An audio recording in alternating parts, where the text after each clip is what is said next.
Hey guys, welcome back to my channel. So I'm doing my July wrap up of the month because apparently I haven't posted one. I don't know where my head was at, but I missed out on my July wrap up, so I'm doing it now. I'm still going to do one. I believe in the month of July I read 15 books. I don't know what happened there. I really don't know. So I think I might go ahead and talk about my physical books first, because there's obviously never that many, and also don't mind the books in the back. I'm just trying to reorganize my bookshelf at the moment and it's taking me a little bit longer than it should be. Let's talk about the first one, which is probably the most controversial one that I do have for today's video, and it's Reckless. This is the second book in the Powerless trilogy by Lauren Roberts. Listen, I absolutely love this book. I gave this one 4.5. If you love the first one, there's no way that you won't love the second one. Like, in my mind, it just makes no sense. Like, how can you love the first but not the second? Yes, there's not much plot really happening, but I don't want to say this is a romance book either, because they've only kissed in this book. That's it, nothing else. So with that being said, I say go for it, continue on with the series, because I did, and I'm glad I did, because I was being very skeptical. I read this one in my 2024 book releases reading vlog, and I'm glad I read this one, because I think this one might be actually my favorite one that I read this month. Actually no, there was a better one, but either way, I just think that the banter is just so good in this. Give it a shot. And the quotes in this is so good. She tastes like a piece of the heaven I won't be going to. Alright, Taming 7. Where do I talk about this? Like, where do I begin? So this is the newest edition in the Boys of Tolman series. I think my biggest downfall was the fact that, like, we've already seen something similar to another character happen in the Boys of Tolman universe, and I don't know. And I also didn't expect that to happen to Gypsy. I feel like, I don't know, it did feel like, I won't lie, it did feel like that thing was put in there just to have something happening in the plot, whereas Johnny's books will be my favorite. Like, they will be my favorite. And I still love it. I still loved it, but just not as much as Johnny's books. The whole series is basically really heavy character driven series, and if that's not your kind of cup of tea, that's fine, but I love it, and give it a shot. Assistant to the Villain, I personally really enjoyed this one. The rating isn't as high as I was hoping it to be, so it was 3.5, which is not bad, but I just think it was fun. The only downfall that I had with this was for 300 something pages. Like, you can see, like, it's small enough, but it felt like there was so much in it, but at the same time not enough. It kind of felt slow. I don't know, I did enjoy it, I did. And the way that I was picturing this, right, I was picturing this like fairy tale kind of vibe, and they were wearing these old school, not even old school, they were wearing these like dresses, and just, I don't know, the way that I'm imagining it is something out of fairy tales, right? And the aesthetic for this that I was seeing on Pinterest was not it.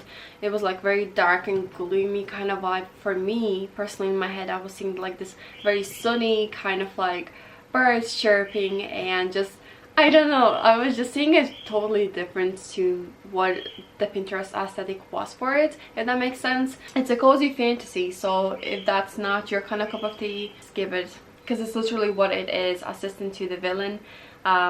And they do have banter, the humor is good. I did like it, I just wanted a bit more, and I'm hoping the second book will be even better. We're already familiar with the characters and everything, so I'm hoping it'll just keep getting better from on this book. Okay, last physical book that I have, it's a special edition of The Serpent and the Wings of Night.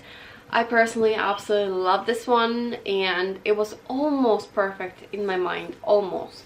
This one had so many good tropes, and she's basically a human participating in these kind of trial competitions type of thing, and everyone else is vampires. And I'm surprised, because personally I think I've read lately so many books that had trials and competitions in them. I just felt like, is this going to be original, or is this going to be so similar to the point where I'm not going to love it. And surprisingly, this was very original. I felt like the romance in this was so good, and I'm not surprised because it's Carissa Broadbent. I've been loving every single book that I read of hers by so far. Now the next book that I read, it's Wild Love by Elsie Silver. I do like the way that Elsie Silver writes her men in her books. This one had a single dad, but it's not the single dad kind of book that she has written about in her Chestnut Spring series, Heartless and Reckless. Those were different kind of single, well no, Reckless wasn't the single dad, hold on.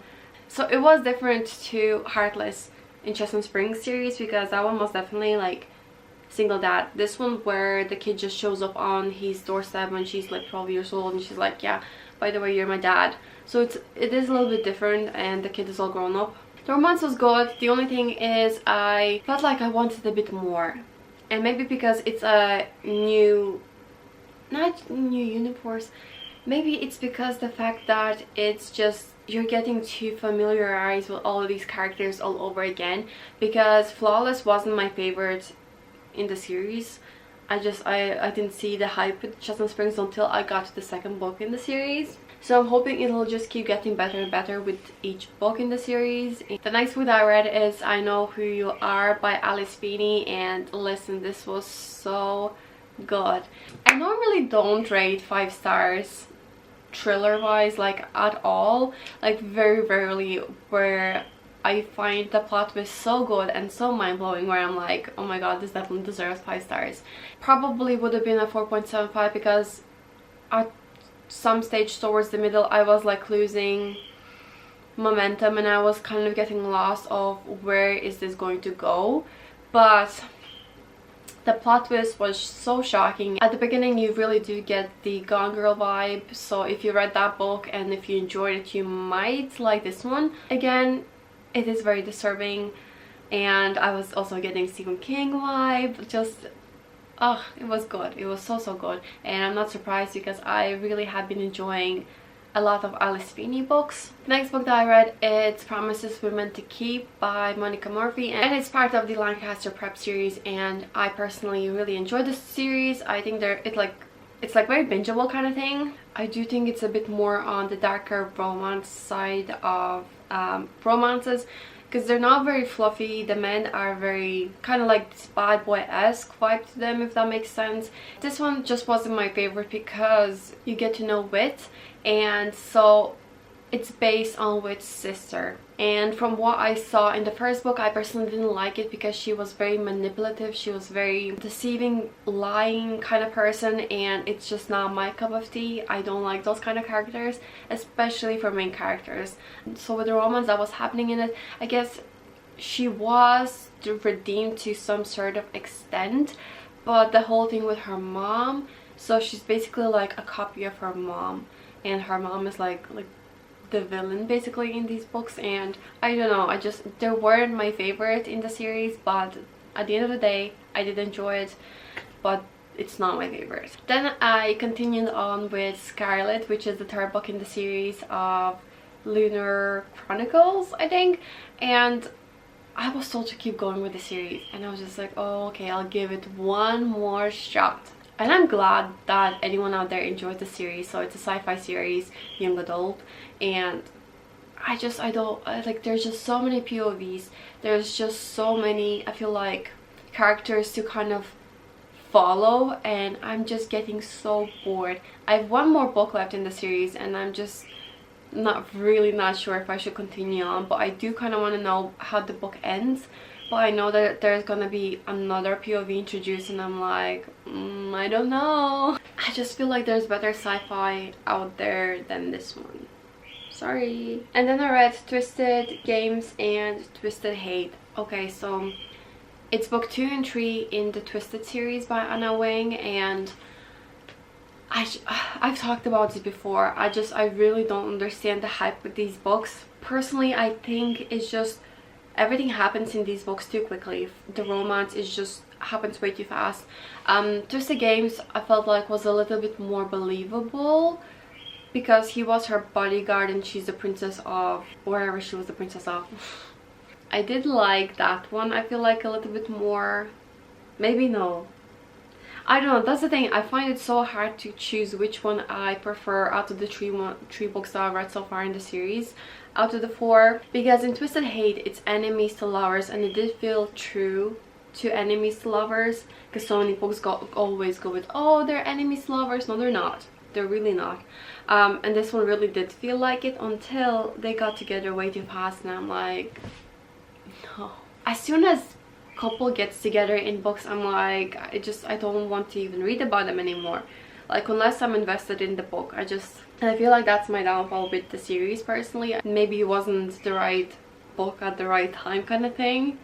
I enjoyed them, but I didn't love them. And then I read The Picture of Dorian Gray because I want to start dipping my toes in a little bit more in the classics. Not too much, just a little bit here and there. And I did like this one. The problem with it was there's basically 2 different types of editions. I think the 1890 that I read, was it 1890? I don't know. There was basically 2 different kinds of editions that I read. The first one, it felt like gaps and chunks of it were missing, where I was kind of getting lost. And then the 1891, I believe, and I read that one, which is pretty much the same thing, but then there's additional information in it. And that one made so much more sense, and I was like, oh right, that makes so much more sense.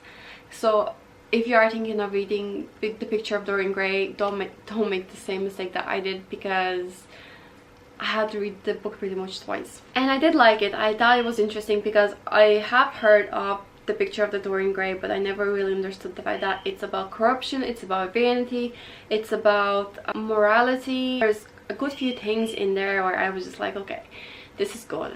I definitely see the hype with The Picture of Dorian Gray. If you like classics, or if you want to start off with some classics, start with The Picture of Dorian Gray, because it wasn't too hard to understand. Like, there wasn't anything too difficult, I want to say. And then I've read Namesake, which is the 2nd book in the Fable series. Personally, this is another series where I'm not enjoying it as much, and it really gets better only towards the end of the series. Again, I hate when that happens. And this one, it started off with basically all the characters that I didn't like.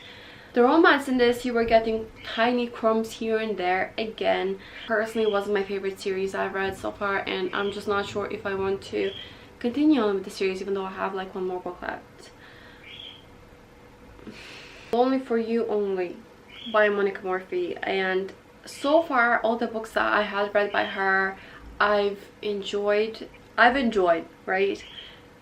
Until I read this one. And I was so surprised because it sounded so good. Like, the premise of the book was so good. So basically, he's a musician. It's her 18th birthday party, so he basically gets to play on her birthday party. And I was just like, okay, this is so good. And then I was just like, where is this gonna go? And I kept reading and reading and reading, and all that there was basically them going out to eat restaurants, and that's it. I was like, is there anything else that's gonna happen? Like, nothing else was happening. Like, I absolutely hate when there's miscommunication in books. I really do. And this one had that one. I was basically disappointed. Alright, so the next book that I had read, it's Twin Crowns, and I feel like I might have enjoyed this one a little bit more if I read this in the fall time, because it was giving off that witchy vibe, and they're twins. They've never met before. One of them knew that there's a twin out there. The second one never knew. She just presumed that she was born and her parents were killed off, and she's basically the princess, and they're swapping lives. So that was the premise of the story. However, I felt like it was dragging out at times, and because of that, I did enjoy it. I just felt like it just dragged out a bit too much. It might get better with the 2nd book, but it felt too long. Again, the romance in this, the little crumbs that you were getting, I was eating them up. I really enjoyed the romance in this. And then last but not least, which I will actually leave on a good note, it's Never Lie. And I think this might actually be my favorite Freida McFadden book. Again, one of my favorite thrillers that I've read by far. And I'm surprised because I'm in the mood for thrillers. So basically, this married couple, they drove down to this house. They thought that they had scheduled a house viewing, and they get snowed in and they're staying in this house for days, and it's creepy, it's eerie, it has that feeling.